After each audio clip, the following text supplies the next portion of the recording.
బంగారు దూడను ఆరాధించిన వారిలో చాలామంది శిక్ష పొందారు. ప్రజలు భయపడిపోయారు. వారు దేవునికి విరోధంగా ప్రవర్తించినట్లు తెలుసుకున్నారు. అప్పుడు మోషే వెళ్ళి ఈ ప్రజల పాపాలను క్షమించు అని దేవుణ్ణి ప్రార్థించాడు. దేవుడు మోషే ప్రార్థన విని నా సన్నిధి మీతో ఉంటుంది అని వాగ్దానం చేశాడు. మోషే మళ్ళీ సినాయి పర్వతం మీద 40 రోజులు ఉన్నాడు. ఆ కాలంలో అతను ఆహారం తినలేదు, నీరు త్రాగలేదు.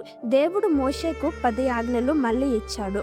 అప్పుడు మోషే నీ మహిమను నాకు చూపించు ప్రభు అని అడిగాడు.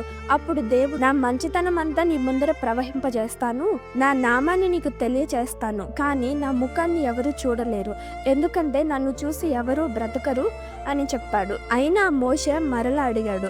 అప్పుడు దేవుడు నీవు ఆ బండ మీద నిలబడు, నా మహిమ నిన్ను దాటి వెళ్ళుచుండగా ఆ బండ సందులో నిన్ను ఉంచి నిన్ను దాటి వెళ్ళు వరకు నా చేతితో నిన్ను కప్పుతాను.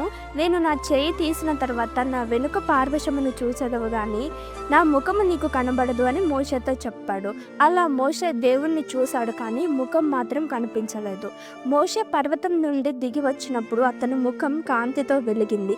ఆ కాంతి చూసి ఇశ్రాయేలీలు భయపడి దగ్గరకు రాలేకపోయారు.